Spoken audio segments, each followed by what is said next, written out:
Well, hello and welcome or welcome back to Read Becca. It is Booktube Prize season again, and I am thrilled to have participated for my third year. I had a great time. This is a community-run prize run by Robert Sheard. It is available to anyone to sign up to judge, but you do kind of have to sign up very in advance. I signed up around last December in order to judge for this year. I sat out the first round in February and March, but I participated in this current round that is wrapping up today for the quarterfinal.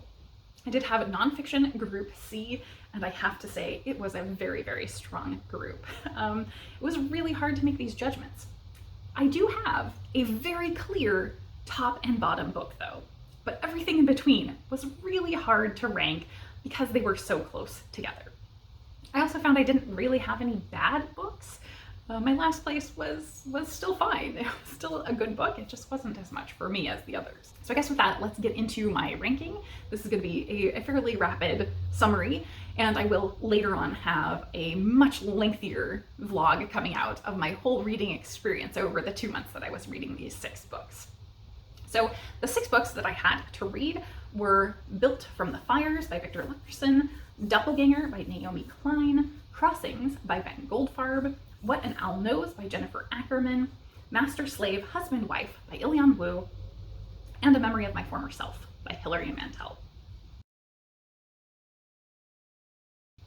And in 6th place, I have Memories of My Former Self by Hilary and Mantel. This book was, again, not bad. It was just not as much for me. And it was also very uneven. But that is somewhat by the nature of the book, because it's not so much a memoir, as it says in the title, as it is a collection of essays.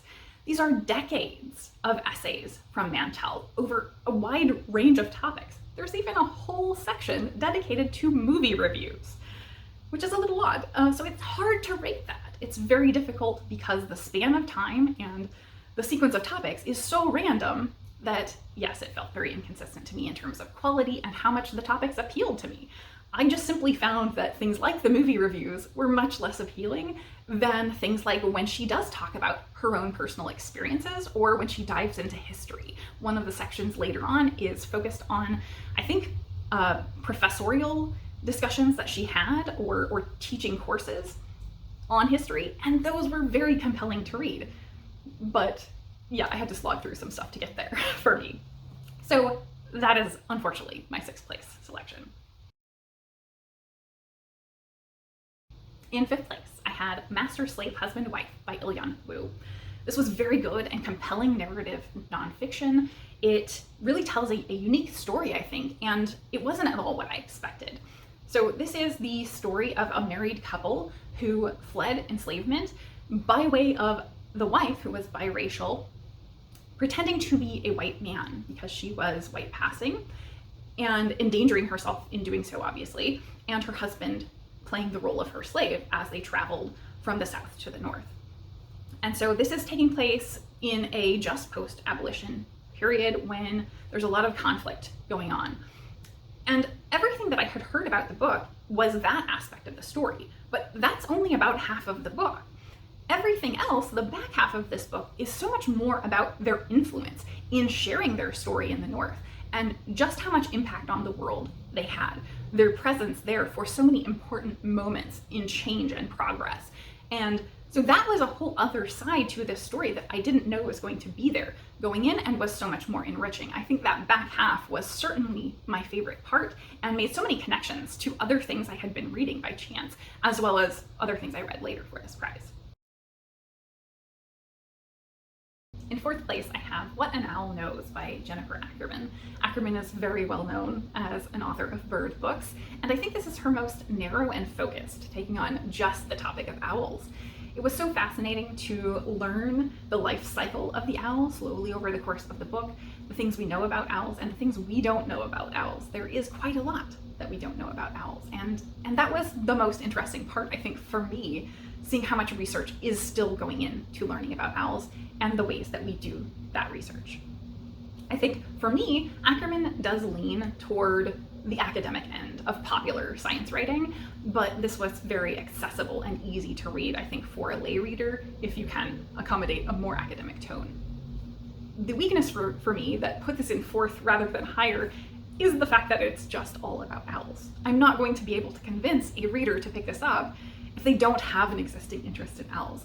So unfortunately, the narrowness of the topic was something I was super interested in, but I couldn't really recommend to a wide audience. So that's unfortunately why it's in fourth. In third place, I have Doppelganger by Naomi Klein. This is such a hard book to talk about because it is about so many things. Naomi Klein is a nonfiction author in her own right and a commentator, I would say, on topics specifically left-leaning. Over the past few years, she began to see herself increasingly mistaken for another similar, formerly left commentator, Naomi Wolf, who was more in the pop feminist sphere and has recently swung very, very right-leaning. So this is extremely caught up in political ideology, and the idea of how that shift happened for Naomi Wolf is a major, major focus of this book. In the process of this being mistaken for someone else, Naomi Klein became enamored with the idea of doppelgangers and started really investigating into the topic of doppelgangers in literature and film. So this is taking a huge amount of topics, everything from that literature and film aspect, tying it into what is happening historically in the US primarily, politically in terms of technological advancements, in terms of how we think about and perceive the world, and specifically looking at a meteoric shift in our perception of the world and political ideologies and the break in reality between the left and right. And I think those are all really, really interesting topics. My personal experience with this book, I think, would have put this higher, but the reason I have this in third is because I think this book would be almost incomprehensible if you didn't live through the past several years since 2019 through 2022-ish, or if you don't live in the Western world. Very little of this book is actually explained. But because I am someone who has existed in that context, this made a lot of sense. This interacted with a lot of things I've read or personally experienced during that time, and so it really hit home and had a lot to say. Second place went to Built from the Fire by Victor Luckerson. This book kind of came out of nowhere for me. I had heard nobody talk about it going into my being assigned the book, and I kept forgetting about it. It was the last book that I did get to. But it also really surprised me. Going in, I knew of the Greenwood district in Oklahoma and the fact that in the early 1900s it had grown up as this sort of Black Wall Street, a very successful economic center for entrepreneurial people of color. And then it was massacred during race riots in the 1920s, in 1921, I think. And I assumed this would be very focused there. But in reality, the subtitle is much more true. It is 100 years consistently, and it is such a balanced and powerful account of those 100 years for me. So it doesn't totally lean on those early years.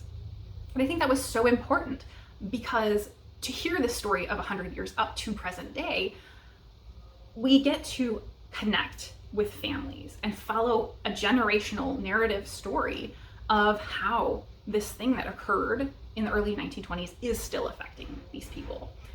And we can see the change in progress, and that made me feel somewhat hopeful, though there's still a lot to fight for these people that were affected. And it was both heartbreaking because obviously we connected with people who don't make it past the massacre in 1921.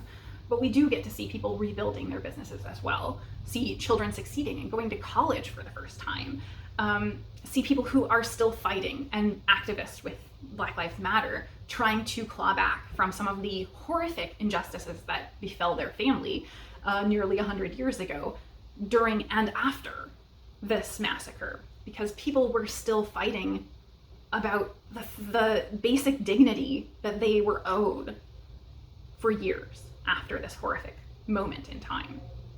And rightly so, currently they are still attempting to get justice for those things. So I thought this was just a really incredible read. It is also really, really thoroughly researched. I think this has the longest notes and references section of any of the nonfiction books I've read for Booktube Prize. It was well over 100 pages.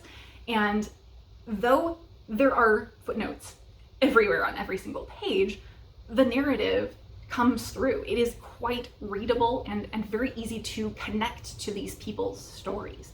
And so I think the choices both in the researching and in the presentation were just spot on for this book. So it had to be very, very high up in my list. So of course, my first place was Crossings by Ben Goldfarb. I would never have expected that my favorite would be a book about roadkill, but here we are. And it is very dominantly about roadkill, though not overly graphic.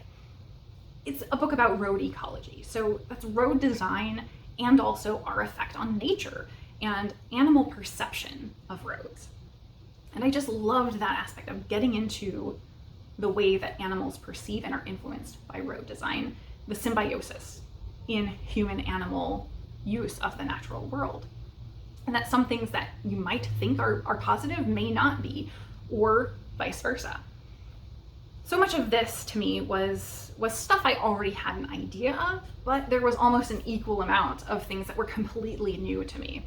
I also really love that he did look at the history of the Western world building roads and how we got to where we are today, but he also looks at developing countries and other parts of the world and why they are doing things differently in how they are building roads, or what we can all work together to learn about building better roads.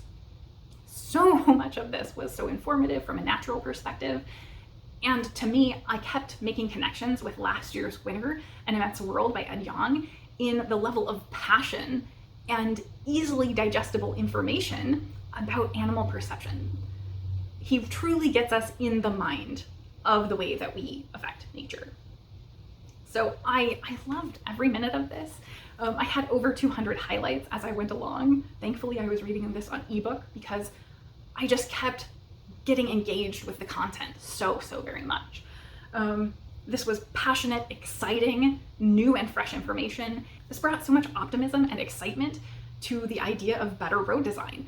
And I just love that he really opened the door to helping people have better empathy by looking at something that maybe they engage with every day. We all use roads on a regular basis for the most part, but in a way that connects with the natural world even more. So this was a transformational book for me, I think. Even though I was basically already on board with all of the topics he was covering, he really brought a lot to the table for me. So I do not know the outcome at this point, but you probably do, because if this is up, then the semifinal has been announced. I don't know how people will take a book about roadkill, but I very much hope people will see the wonderful book that I found there and it will be moving forward, fingers crossed, but who knows. I'm not moving forward into the semifinal myself. I'm taking this round off and I will hopefully be back for the final, but I'm so excited that once again, the Booktube Prize has put probably one of my favorite books of the year into my hands, and I very much enjoyed being exposed to all of these books. It was a great experience yet again. So let me know, have you read any of these books? Were you judging this group as well? I'm very curious to see if your impressions aligned with mine, because especially about the Hilary Mantel, other people who have read it have had very different takes in the first round versus how I felt about it. I have seen. So I think that is it for me today. Thank you so very much for watching.